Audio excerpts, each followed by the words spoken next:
Hi, and welcome to another edition of Marketplace Masters, brought to you by Merchant Spring, the leading analytics platform for agencies and investors. Marketplace Masters is all about going deeper into questions e-commerce sellers ask and help them scale their business and arm them with practical actions and tips. I'm your host, Paul Sonneveld, and today I'm joined by Stefan Langer from Faru. In today's episode, we are discussing expansion to Europe and how Amazon Germany may be a potential, and some might say preferred route to Amazon UK as you think about entering Amazon Europe. Now, firstly, let me introduce today's guest. Stefan Langer has worked in a leadership role at Amazon for several years and knows both the supplier and merchant environments. He co-founded at Amazon. He managed a wide variety of brands across 50 different categories and also led multiple pan-European initiatives. He co-founded Faru in 2017 with Tobias Jaracek, and Faru is a consulting company focused on Amazon and offers a wide range of services from strategy definition to operational implementation. Thank you for being on today's episode, Stefan. Welcome. Paul, yeah, thank you for the introduction. Yeah, really happy to be here. Looking forward to the discussion we do have. Yeah, and we were just chatting before. You're expecting your second child, so I know it's really close. So thank you for making time, and best of luck for the week ahead. Yeah, sure. Thank you very much. So today we're talking about Amazon Europe, and particularly for those sellers that are tuning into today's episode, who may be based in the US and have built up a 6 or 7 figure Amazon brand and now thinking about what's next. Yes, I could go into Walmart, but hey, Amazon in other countries and regions is also an option. And of course, Amazon Europe is really an interesting option in that entire mix. So let's start off with some of the fundamentals here. Stefan, what can you tell us, and can you paint a picture for us about Amazon and Amazon's size and growth in the context of Europe? Sure. Happy to do this. I think first of all, what you mentioned, like what would be the next step if you are on a certain level on .com, so Amazon.com.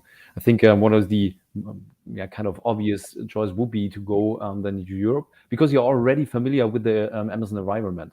And even there are some differences in Europe than it is in US, for example. And we always figure out, and since we are also connected to US sellers and support them in a smaller way. But most of the time, technical advantages or processes are more mature in the US, but they also will come later to Europe. So this is one of the advantages you do have as a US seller coming to Europe, because you already know the next level of Amazon, for example. So I think that is something that is quite important. Why it is the obvious choice to stay in the environment of Amazon. Why we think that Germany will be the right place is, I think, first of all, Germany is after .com, so Amazon.com, it's the second largest marketplace. So we're talking about 37 billion euro revenue, what Amazon generated last year. And therefore, once you said, okay, what would be a reasoning to then go to Germany? I think most of all is there's the second largest potential increasing your sales. So that's why we talk about Germany as the harbor you should set up to then go really Europe wide. So beside, I think why it is Europe next, we're talking about over 450 million unique visitors you can reach. So I think that's quite a big audience. I don't have the number from US by heart, but I think it's in this case then a really large also community that you can reach out to. So that's why we think Europe, staying in the environment of Amazon, and why this Germany should be the next step. And what's the competition like in Europe and on Amazon Germany specifically? Yeah, I think it's quite the same like it is in the US. So it's when we talk about Europe as such, is a really mature marketplace. So maybe also giving you a little impression how Europe is currently set up. So we're talking about EU9, so 9 marketplaces that were launched. And within those 9 marketplaces, we have to differentiate about really mature marketplaces, like we talk about Germany, where we have a unique visitors per month, 45 million. Then we talk about the UK, France, Italy, Spain, the more mature, but then also regarding new marketplace just were launched like Sweden or Turkey. And therefore, I think we have to differentiate. But if you talk about, or getting back to Germany, it is quite the same competitiveness that we see in the US. So a lot of private label offers. Also maybe a number that is quite interesting is in Germany, over 60% of the revenue is generated by sellers.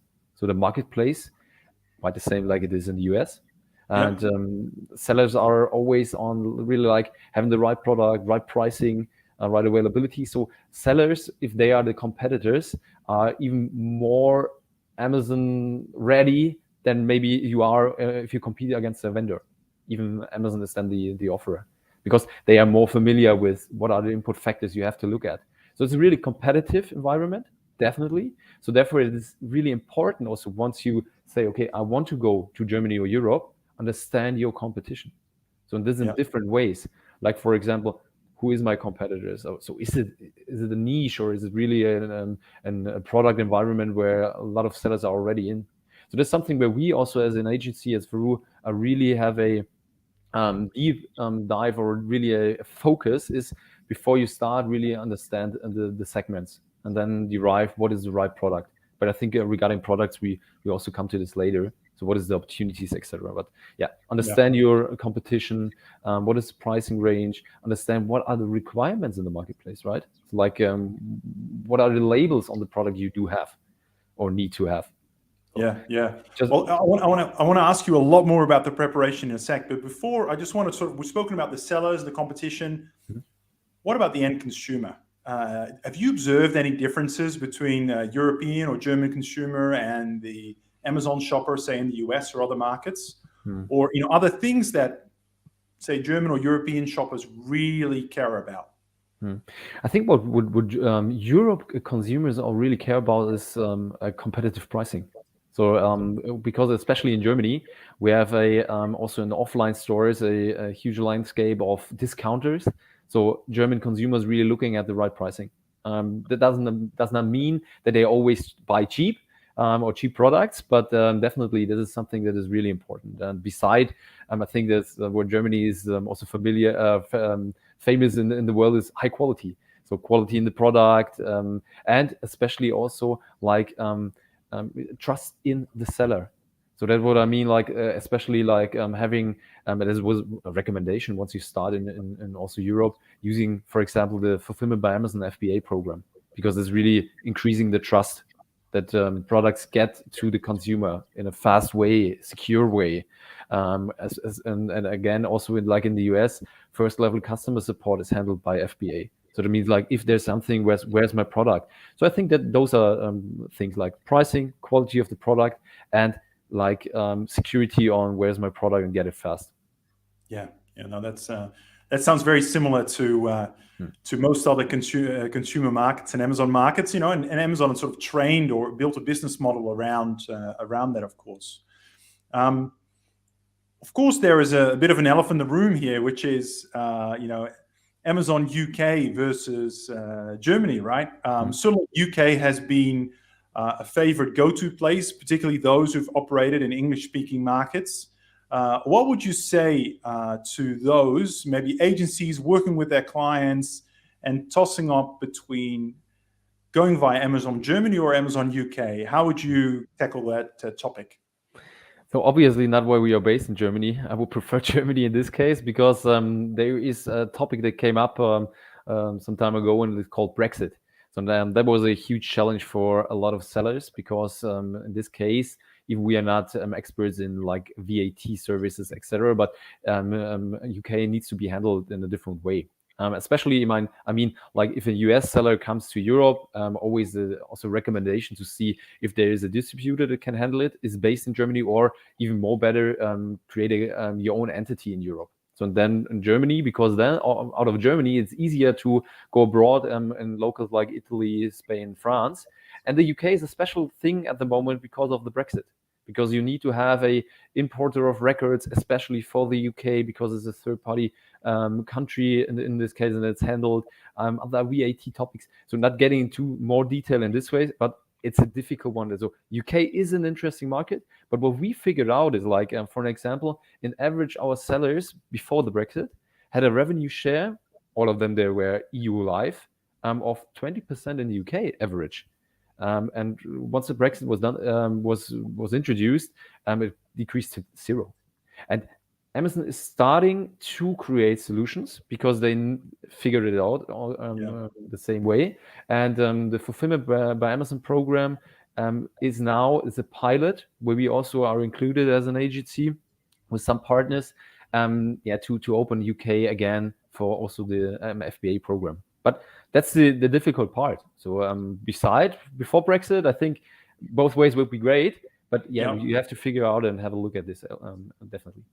Yeah, no, that makes sense. And we could probably do a couple of Marketplace Masters episode just on that particular topic, right? There's a lot involved, and it's fast moving. I know you guys are obviously piloting something with Amazon, and there's been a number of announcements there. So it is a very dynamic space. So let's assume that Amazon Germany is the option we're going to go down.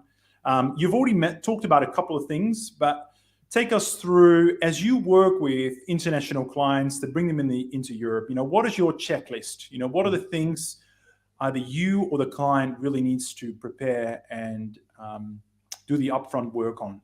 Yeah, definitely. So I think first of all, we already talked about is, do I have the right product? So is for my product range is the EU the right, the consumers have the same like requirements on the product. So is there a potential market? So I think that is the first part. We come to this also later, I think, where we can talk about the topic of global ASINs, etc. But just for now, I think it's important is the question like, do I have a potential with my already existing assortment to go to the EU? Or do I have to create a different new one? I think that is a challenge because we talk about new ASINs, newer items. So it's always about calculation, finding the right sourcing, etc. So it's about competition and assortment. Second part, if I decide, okay, I do have a right assortment and I can start with it, is like already mentioned, is like, okay, how do I get there? Legal perspective. Do I create a own entity? As I mentioned, so since we do have a huge reach with 450 million, I would always recommend to set it up, even if it is an initial investment, but long term it will be the right way. So, but then you have to decide to create a entity then in Germany, for example. So the legal perspective. And afterwards is like, okay, how do my goods come to Europe? So like, what is the logistical way?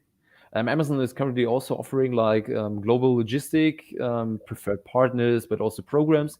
So we have to be aware of how my goods come to Europe, especially in the current situation with COVID. Like logistical costs are really high, so you have to find the right way here. And and I think that those are the major challenges, because what is connected to the entity thing is like VAT. Have the right setup, that you are conform with all the rules, and understand. Maybe this is something I wanted to add to the assortment topic, is like, what are requirements also legally? Product, labeling, insurance. But I think that those are the major challenges. Yeah. Can I go back to the first point you made around, checking whether there's enough demand for your product, doing a bit of due diligence? There may be listeners, listening and tuning into the podcast right now and saying, hey, I've got a couple of products. How can I check if there's demand? Is there a quick way just to get a sense? Obviously there might be a more detailed project that you may have to do, but just to get a sense of whether a product is selling. I mean, what if you have to do something quickly on the couch while you're watching TV? What are some things that people may want to check out in order to get a sense of that? I think there are different ways, but if you say like, what was the easiest way to emphasize? So Amazon just currently launched a new report. It's called the Product Opportunity Explorer. So I think that is quite a cool tool. It's a better version. No, not every seller has access yet to, but this is something where you can input just a keyword, and then you see, okay, what is the search volume, how tight is the competition, etc. So this will be really an easy one, an easy catch. So this is a tool Amazon is offering. Besides, there are different ways. I mean, like what we start is like, because this is the fundamentals, really dive into it and say, okay, what are your categories you want to offer in, price ranges, how tight is competition in different sales rank bands, etc. But I think that's so like to answer your questions, the easy one is like having a tool like Amazon is offering. We always prefer Amazon owned tools, or then tools like also you mentioned, like this is an expertise also from Richard Springs, like analytics, etc. And we have our own analytics. So I would yeah, sitting on the couch having a first glance, okay, but I think it should be done in more detail. Yeah, for sure, for sure. Let's talk about a topic that I get asked a lot about, and I'd love to kind of get a better understanding as well, which is this idea of global ASINs. So I've already sold ASINs in the US. I've got ratings, reviews, sales velocity against them. How do I take advantage of that as I expand to Europe? Yeah, quite cool, because I think it's kind of a new thing. Is what all the like rumors? Is it the global ASIN? So what we've done, I've seen in the past is like we talked about EU global ASINs, like not only global but in the US sector. So it means like you start in Germany, go to Italy, and raise your first or increase your first reviews. It will be then mirrored in Italy. But we are also as an agency now working tightly with the global selling team of Amazon, and we also supporting Europe sellers going to the US. And that's why we just in the I think last week discussed it with Amazon that they also offering it in the global ASIN now. So that means like if you already created your reviews in the US, it will be mirrored in Germany. So that's a huge advantage, because what we've seen or figured out is like, we talk about a top seller in Germany, for example, or EU. So really top selling items have reviews between 20 to 30,000. But you're already in a good range if you talk about 1,000 to 5,000 reviews. So we talk about the US, we talk about a factor of 3-4 times of what top sellers do have. And I think that's an obvious, there's not a secret that reviews are really important also for the search algorithm of Amazon. So it means like that's really a huge advantage. So it will be mirrored. One downside is Amazon is mirroring it. So like there is the quantitative and the average rating, but sometimes then in Germany you will see then like Italian reviews. So it's from a customer experience perspective, there's something I would mean like this is a challenge Amazon is facing. But beside, you have a global ASIN, it will be mirrored, also images, so that then more on a deeper level would ease your listing process. But I think that is a huge advantage. Yeah. And how does that work in terms of content localization? My understanding is that sometimes the images will come across, but obviously the content has to be rewritten in local language, German, French, all that. How do you tackle that? How do you do that for a global ASIN? I think it's also, again, like you came up with how to identify the right product. There's an easy way and a fast way. So it means like Amazon is also offering automatic translations. So in an easy way, like we're also talking about once you are in Germany and want to also enroll the other marketplaces, you just have to include the pricing. And Amazon is recognizing there's an ASIN, there's a price, and we go live, and then it's an automatically localization. What we figured out, and we've been also one of the first movers. We've been, I think it's 1.5 years ago or 2 years in a pilot also regarding this project Amazon is launched. But what we figured out is like the quality is not where we wanted to have it, to be honest, right? So it's a basic localization, that's fine. So you go live really in a quick and easy way. But what we would recommend is really like a marketplace-based localization. Because what we figured out is also the search behavior is quite different. I mean, a mattress is a mattress, right? So, but the search behavior and also in a more granular keyword base, it can be different. So that means like you have an already base in like images, like the content titles, bullet points, you name it, in US. But we will recommend it then have a native speaking translation service that is also trained on SEO. So with like having the right keywords and also in your content, and that's based on the marketplace. Yeah. So translation or automated translation is good in the sense that you have something in German or in French, but it's not. It sounds like it may not result in the most optimized content, and hence obviously will impact your SEO rankings as well. That absolutely makes sense. Just in terms of advertising campaigns, how do keywords and optimizing campaigns play a role there? So if if I say an employee an agency to run all of my campaigns in the US, and obviously I know you've got an agenda and a vested interest here, but let's say Faru was out of the picture, what would you say? Hey, yep, they can run these campaigns, or would you encourage them to work with a local partner on that? So it's up to the knowledge you have to build up and what is the workforce you have access to. I mean, like if I would recommend, is it an agency or how we set it up is like we have concrete experts that are really focusing on, for example, or especially the Amazon Marketing Services platform or console, like sponsored products, sponsored brands, etc. And what we figured out is, and I think this is not a yes or no answer, but it becomes more and more complex. And the base of the tools Amazon is offering, just mentioned like sponsored product, sponsored brand, sponsored display. So quite a really huge thing that's not new, but it's more and more frequently used. And also regarding the keyword just mentioned, the localization, it can be quite different. So we've seen like there's not where you have a campaign strategy for AMS in one marketplace and then you can copy it. Definitely not. So it's more like what is the right item, how it's converting in which marketplace. So it's really a complex topic, and where we also have heavily investing in having the right knowledge. So that means like it can be done also from abroad, right? So the MS console, if it is in US or in Germany, quite the same, but you have to have the right focus on it. So and then that's what we're figuring out, and that's every marketplace is quite different. Yep, no, that makes sense. Let's switch gears and talk about logistics. You mentioned FBA a little bit, and I think most, certainly Amazon sellers in the US and other markets, very familiar with FBA. I think that's probably their go-to option. But how does that work in the context of multiple countries in Europe? I hear terms like the Pan-European Fulfillment Network or European Fulfillment Network. If you could demystify that for us, that'd be really useful. Sure. So also the recommendation, I would always recommend to utilize FBA, especially when you go then abroad. And I think the most important thing is like you can choose in which local, for example, we stay in Germany, and then you can send your goods in the FBA warehouses in Germany.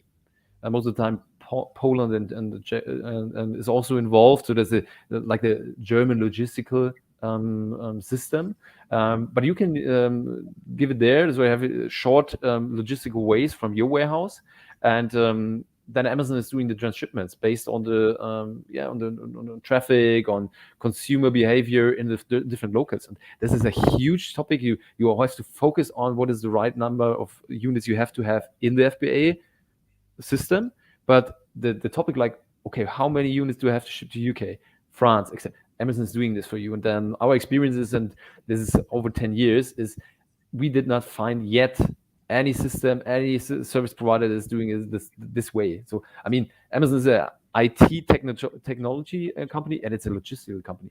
And nobody can, at the moment on the market, can cope with this. So that's why we said, okay, it's an easier way. You have just few warehouses, and Amazon is doing a huge and relevant job and in distributing that in the right way to the marketplaces. So in other words, start with a 3PL in say, Czechoslovakia or that part of Europe, lower cost, and then let Amazon work out where the stock should go and make sure it's distributed in line with the different demand signals across Europe.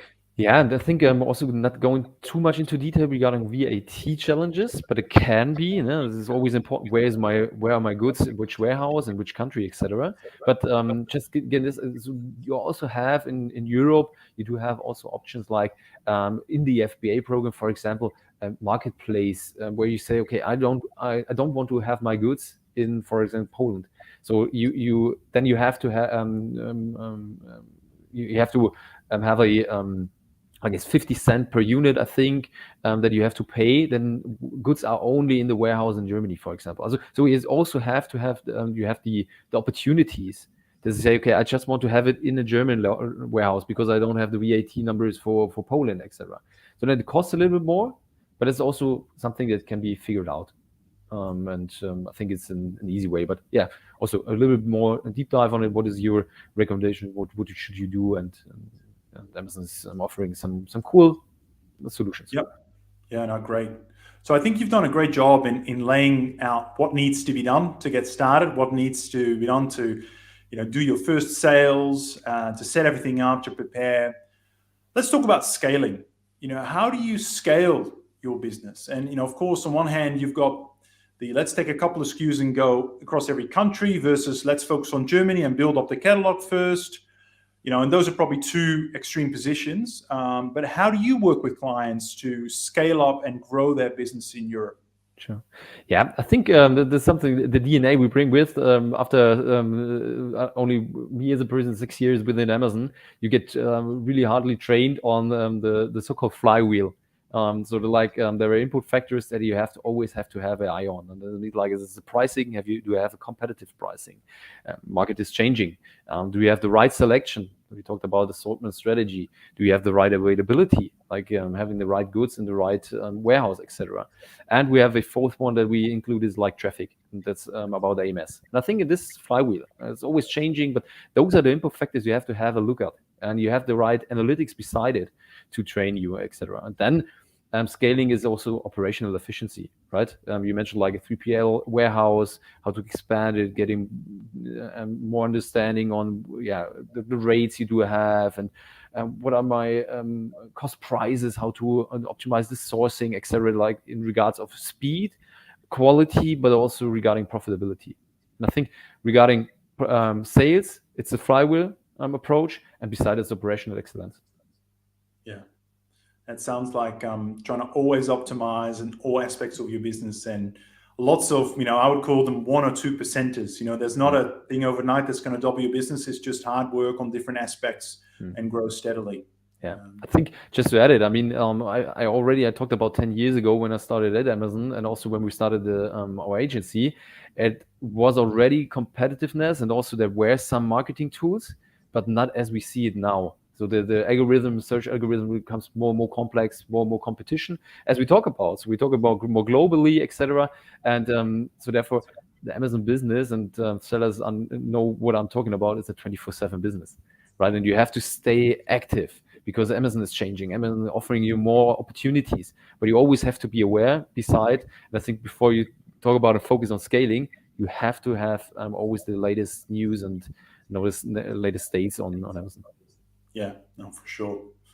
Okay, great. Well, I want to move to our last segment for today, which is, probably my favorite segment, which is common mistakes, right? And I'd love to hear both in terms of what you see out in the market, but also, you've been running your business for a long time. You've been at Amazon for a long time, and I'm sure you've made some mistakes in the past that you've learned an enormous amount from as well.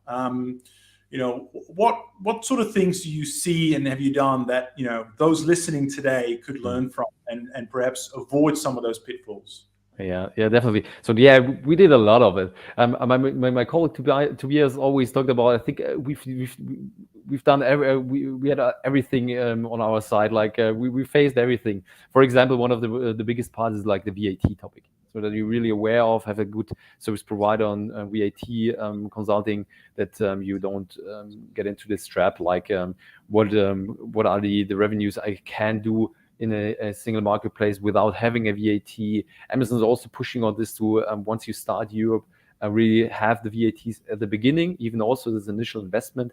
But I think this is something that is really a crucial part, especially at least for our side. As I already mentioned, we are not a VAT consultancy, so that's quite off black box in certain ways. So you have to be aware of this, and also the legal part, like entity, etc. So you don't get into this trap. And beside, I think mistakes are really, really important. That's always in business life, but especially also in Amazon, because if you're too secure, you're not able to like doing new things, testing things, and always on this way you're doing you come into mistakes. So as we as an agency, we talk with our clients and say we have to test. So because there can be the topic is like, you as an agency, you have to have always the right solution. Yeah, definitely we want to have the right solution, but Amazon is changing. So, and I think on the way there are a lot of mistakes that needs to be done, so in a secure way. Absolutely. Well, on that note, let's wrap it up there. We've just hit the 30 minutes, and you have given us certainly 30 minutes full of insights, content. It really shows that obviously you've spent many years at Amazon, and I can really see that Faro is at the leading edge. Being involved in lots of pilot programs with Amazon. So thank you so much for your time, Stefan. I always ask, for those viewers or listeners that do want to get in touch with you and explore your services or your knowledge around Amazon Europe and expansion, what's the best way to get in touch? I think it's our website. So we're doing a lot of things on like where we describe our service, and we're always happy to receive also feedback if we can improve something else. But I think the website would be the easiest way, or beside also connected via LinkedIn if someone wants to get in touch directly. There's also one channel, but the website is, I think, the preferred one. Fantastic. Thank you so much, Stefan, and I look forward to having you on the show next time. Perfect. Paul, thank you very much. It was fun, and all the best. Thank you. All right, everyone. That is it for today's episode of Marketplace Masters. Make sure you tune in for the next one. See you next time. Bye.